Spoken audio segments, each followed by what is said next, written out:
Hi, good evening. You are viewing Wisdom Keys for Focusing on Your Passion. LaunchPad Consultancy, in collaboration with VisionWorks Solutions, bring to you Book Club Conversation Series 3. And in this series, entrepreneurs and professionals are reading the book, The Uncommon Dream 31 Wisdom Keys for Focusing on the Passion of Your Heart, written by author Mike Murdoch. I am your host, Alina Lewis, and today's discussion is centered around the chapter entitled, The Uncommon Dream Will Require Your Personal Respect.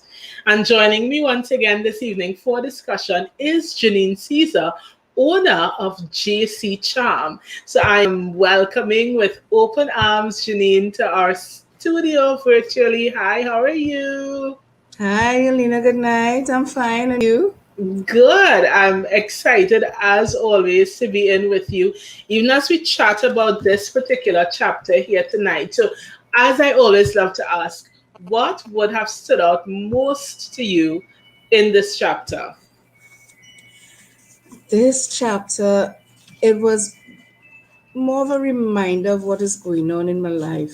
Okay. So, yeah, it was a reminder of your habits and the need that the need to connect with God because He's going to also direct your steps. So you do need to connect with Him, spend that time with Him, and develop some certain habits that are going to affect your life and the way that you function. So it was a reminder to me. So sometimes just take time and sit back and connect with Him. Right. And listen, I totally get your vibe, because when I read it, I had the same vibe because I had to pull back, take a breath, do a lot of hums, get in reflection. Because, of course, every time you read a book like this, it's almost like you're measuring yourself. You want to Yes, it see is. how much of this have I adopted? How many of these have I intended to adopt but didn't? Why didn't A lot of questions like that. And the things that you find Yeah. yourself thriving in, asking yourself, what am I doing right? So you could continue to do those right things. So I totally get that sobering sort of a vibe that the chapter would have brought. But Janine, the first point I want to highlight says, I'm looking for my note. I wrote down a note. Here it is. It says, you must respect what you want to come to you. And when I read that, I took a pause, because it caused you to get into a point of thinking, asking yourself, what do I respect? And then it caused you to get into a space of looking what you've been attracting, to really question again, what have I been respecting? Because sometimes we attract what we did not intend, and it's because you're putting out a particular energy and not realizing that you're putting out an energy, quote unquote, or you're living based on particular habits which are creating experiences, and not realizing that the experiences you're having is because of the habits that you're forming. So in reflection, Janine, after reading, did you see a correlation between what you respect and the experiences that you attract? What did you learn from your reflection? Um, there is a correlation, yes. Um, because of the things that a simple thing that he mentioned, you don't respect your body, you're not going to get what it is you need from it to function and to function in the way that you need it to be. You don't respect your spiritual habits, you're not going to get that direction that you need when you need it. You don't respect your finances, you're not going to have what you need when you need it. So there is a correlation about about what you respect with the way that you handle your day-to-day business, the way that you handle your day-to-day your personal life. There is a correlation, and that's why I said just as you said, there was some moments. It's like Okay, so let me tie in the prayers that I need to say for my finances, the prayers that I need to say to keep me healthy, especially in these times. Yeah. Let me see how I could tie it in because it is, as you said, there is a correlation. Yeah, and I think it's important to mention too that correlations can be both positive and negative. So just because we might be talking correlation in general, I definitely don't want to give the impression that once there is a correlation, it means everything is happy as pumpkin pie. No, there could be Mm-hmm. negative correlation, meaning that there is a connection, but a connection showing that you're not probably not getting the results that you want.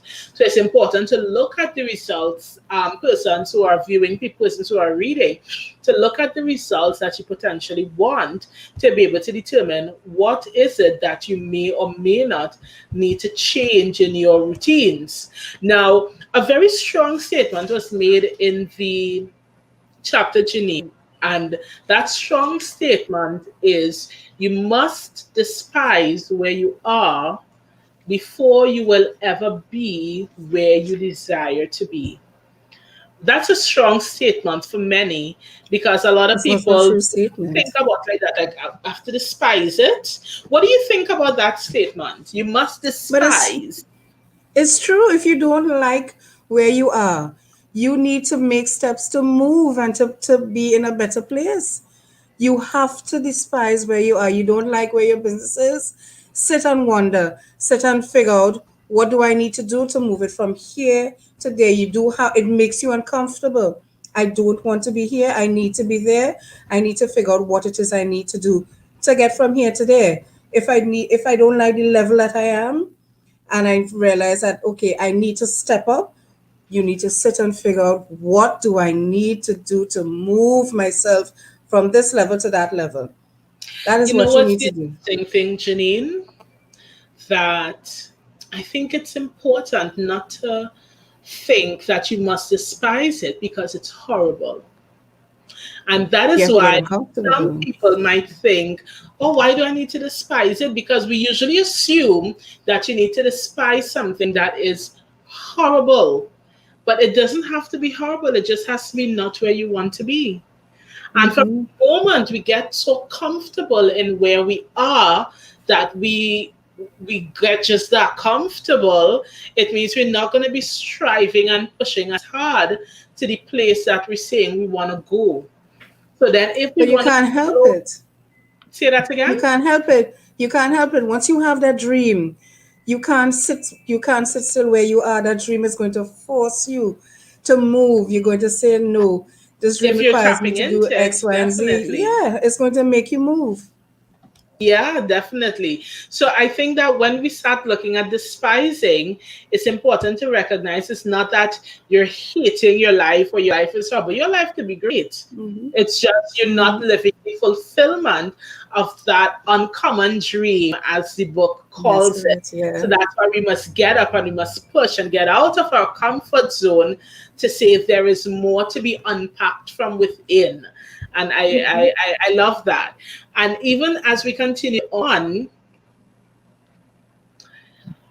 Mike Murdoch, he said, decisiveness changes the atmosphere because it energizes the people around you. And then he closed off that little section there by saying, we ought to make every hour produce a specific task. That was a woohoo moment for me. Listening to you, Janina, listening to you. That was a woo, and that as well forced me to sit back. Like I am a planner, so I decide, well, okay, the day before, this is what I want to accomplish. But I've never, excuse me, I've never broken it down by the hour. Yeah, So like this hour, I need to get this done, unless it's a deadline or something like that. But yeah, I've never broken down the task by hour. yeah. Usually, I work on the tasks until they're completed, Hmm. right? So I know that at the end of the day, usually most of my tasks are completed, Yeah. right? But it made me sit and think, okay, can I really do like a timetable and assign Mhm. these tasks between 11 and 12? This should be done. by 1 and 2, this should be done. Mm, Again, it's a habit that I had to look at and say, okay, let's give this a try and see if I become more productive than what I was doing before. yeah. This is why I encourage persons. I'm trying to pull up something here to see if I can show you. But this is why Mm. I encourage persons to create time slots. I wonder if you could see, Gil. And use all 4 eyes. So I'll show you something. And I can't literally read, but I want to show you the Mm-hmm. visual of time slots.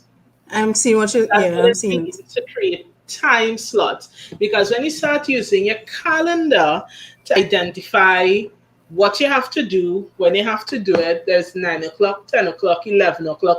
It doesn't necessarily mean literally each hour on the hour, but it's recognizing, Mm-hmm. okay, if it is that you need to do your social media updates, that's probably going to take you 2 hours, then that's your 9 to 11. Then you'll probably take a half an hour break. Then at 11:30, you're probably going to go through your inventory of your party supplies because you need to do some sorting. That take you about an hour. So that's 11:30 to 12. But then so many of us, we're working from home. So 12 on, you might say, okay, I'm going to take a pause for lunch because, I have something from yesterday. I might be reheating or whatever, or I might Mm-hmm. be ordering Well, it, you need to cook. or whatever it is, and Mm-hmm. you take your break. But then from 1 to 3, you have some phone calls to make with potential clients, so you make those phone calls.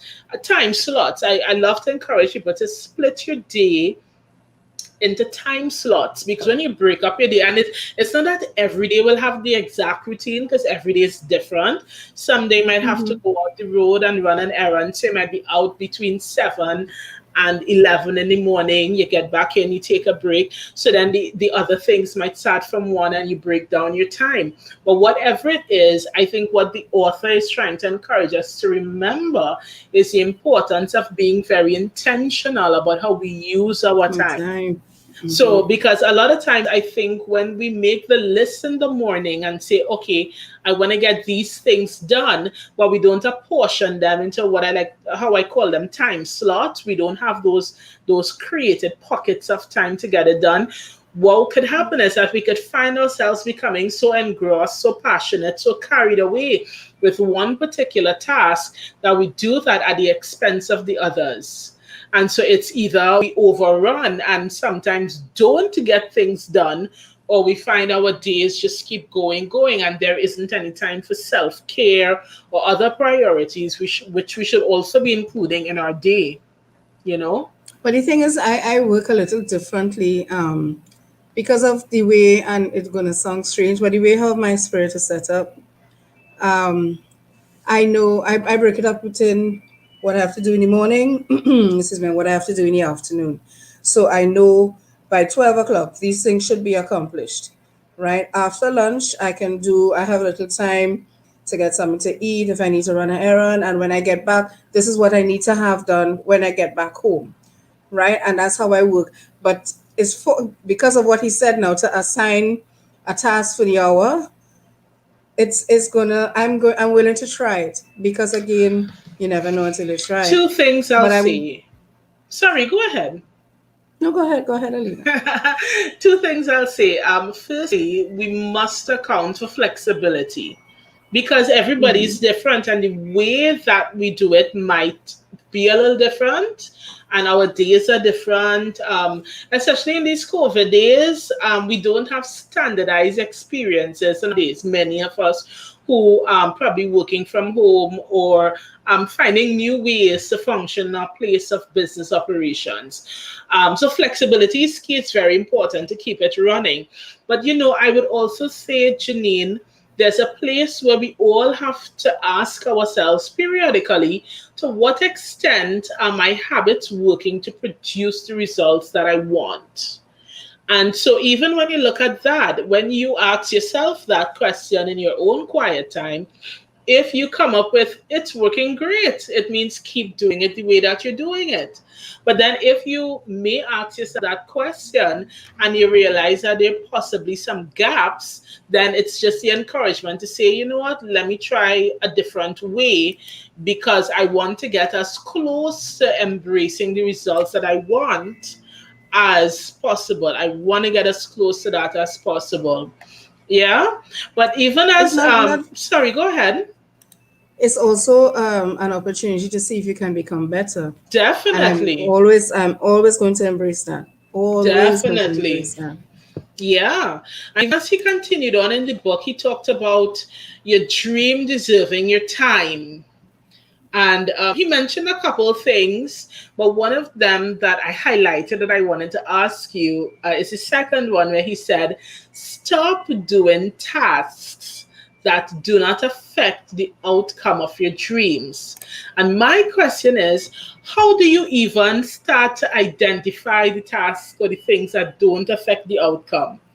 Because I think in many instances, with what we would maybe want to label as time wasters, a lot of times we Mm-hmm. don't realize that we're wasting time, or we don't realize we're giving ourselves the experiences that are not necessarily contributing to the outcomes that we want to have. So, how do you, in your journey, identify those time wasters or experiences that do not maximize you to getting towards your outcome? Well, I had to refer to the last chapter where he spoke about the distractions. So Mm, that was something I had to draw on again, figure out what the distractions were that would be wasting my time and not allowing me to move towards my dream. Right. So again, it's something that you always need to look at. For me, those notifications on the phone, the little games. Sometimes you go on social media to try to work on your social media presence, and then you see something else that catches your eye. It's like, let me look at this and see what's going on. Because again, you want to keep up to date with what is going on out there, and then if you're not careful, time can go by and you still haven't had that task that you need to have done. So for me, those distractions, I've definitely looked at it and cut down on it. I haven't cut down on all. I'm not perfect. I haven't cut down on all, but I've cut down on some. yeah, even when you're talking about that in our last convo, Janine, one of the things I wanted to ask you, but I didn't get the opportunity in that conversation. Have you considered like restrictive apps? I know that's not Yeah. I the love it. official name for it, but have you I considered love it. those to help with that? Because I know that there are apps, and it's not necessarily only apps, but there are features that come with a lot of phones. On the Like, for phone, example, yeah. I have wind down features activated on my phone. So on days that I know that So I do need to I. challenge myself to not be on my phone, because listen, that grayscale drives me nuts. I don't like it. Listen, So when that wind nothing down can comes motivate up, go ahead. Nothing can motivate you more than seeing 15 minutes left, 10 minutes left. Okay, okay, okay. I need to get this done. I need to get this done before, because when that timer runs out, you know your allotted time for the day is done and you haven't accomplished what you need to. Those sort of timers, nothing motivates me more than Right. seeing those times when I was like, okay, focus, get it done.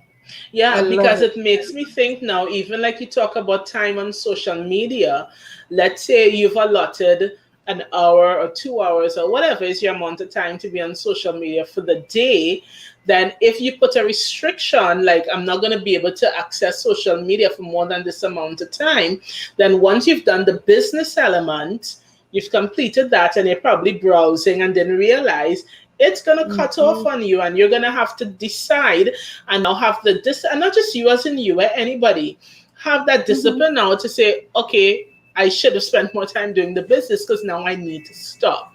Because I think the biggest challenge, even with those restrictive apps, is having the discipline to follow through and not turn it off Yeah, and because not ignore it, with because you the have the power to with the ignore it, right? and not just ignore it, you have the power to add more time.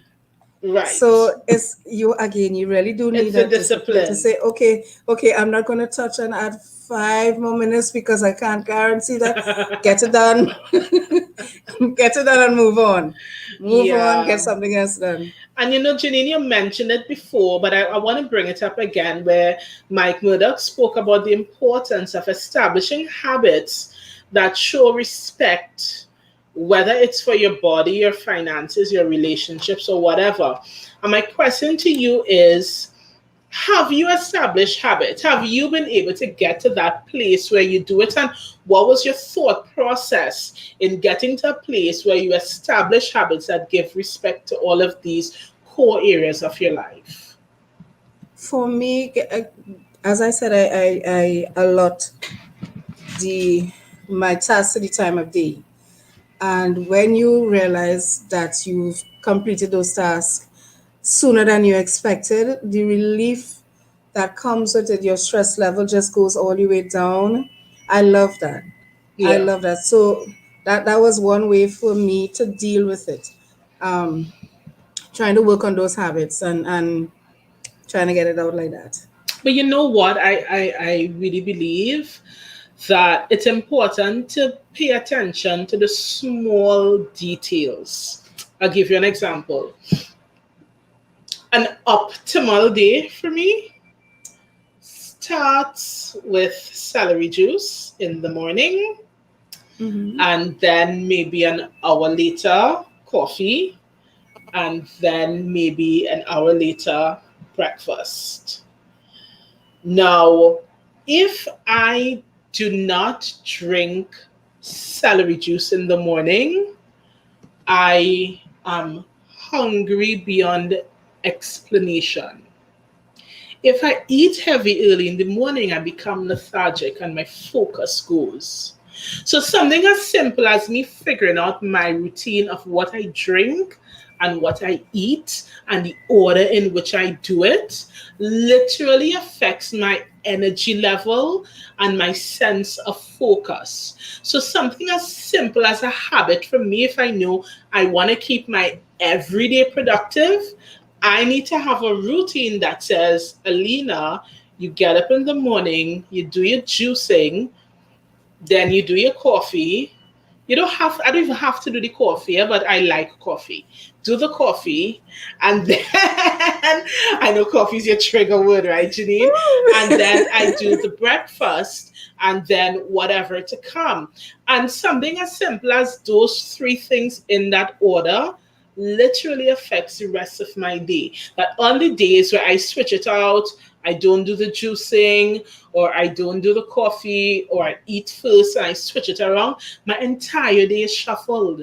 Yeah, I So agree with I that. use that example to say, so when we begin talking about habits influencing outcomes, a lot of times we like to think about the big deal things, the big bang things.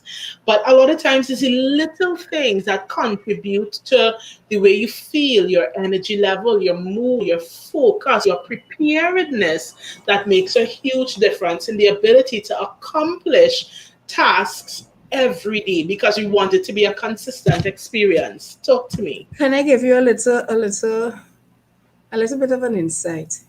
Um, I can accomplish 65 million and two things before 12 o'clock. But if my bed is not made, I don't feel accomplished. So that's part of your routine. That that's part of the routine. I need to have that bed before I move on to, like, I can have, just as you said, I tend to eat later my breakfast. Sometimes my breakfast could be 11 o'clock because again habits have changed. My breakfast could be 11 o'clock, half 11. I can have breakfast, but it doesn't mean that nothing happens before then.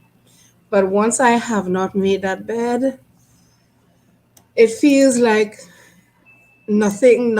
I accomplished nothing for the day because Yeah, that just simply seeing that bed not being made, it feels like no. So again, as you said, those little things can throw you off, and you need to develop those little habits, those little things that could take you off schedule. definitely. So even Janine, as you think about all that you've soaked in the chapter, I want to get into wisdom for transformation.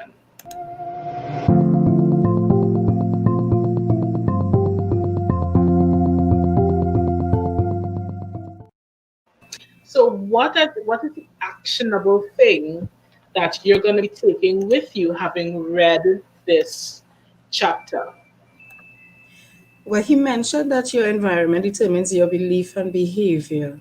Mhm. And I really need to, because you can have your work desk, but for me, if it's not organized, I can't function properly.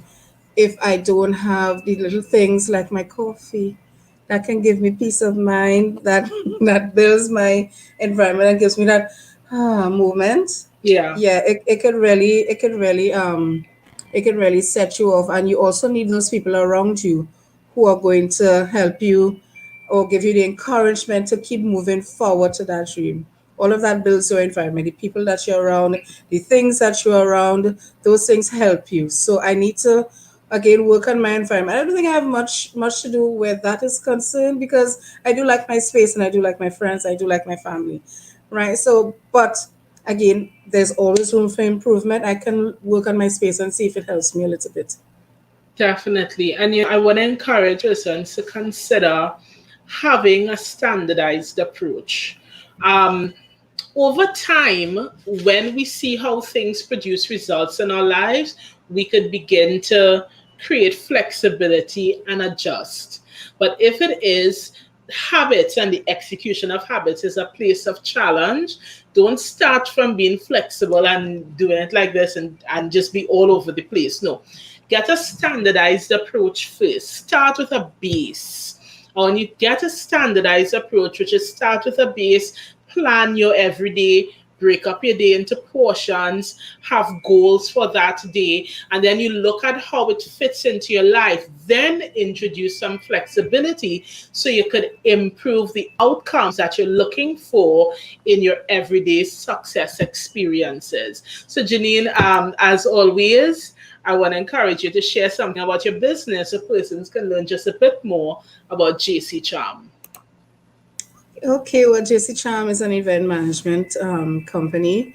We strive to bring that little piece of class, that little bit of elegance, a little bit of sparkle to any event that you're having, be it from a birthday party to a boardroom meeting. We work on that to make sure that we take all the work out of it for you and we make it come to pass. You can check us out by the email that's on the screen. You can also look for us on Facebook and Instagram.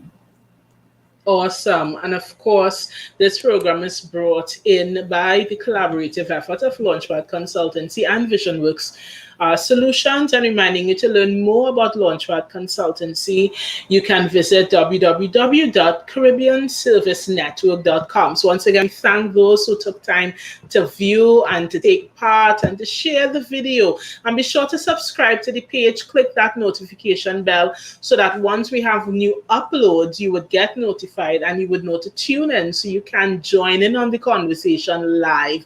My name is Alina Lewis. It's a pleasure. Janine, thank you as always for joining in No on the problem, conversation. Alina. And viewers, until tomorrow, have a great reading experience.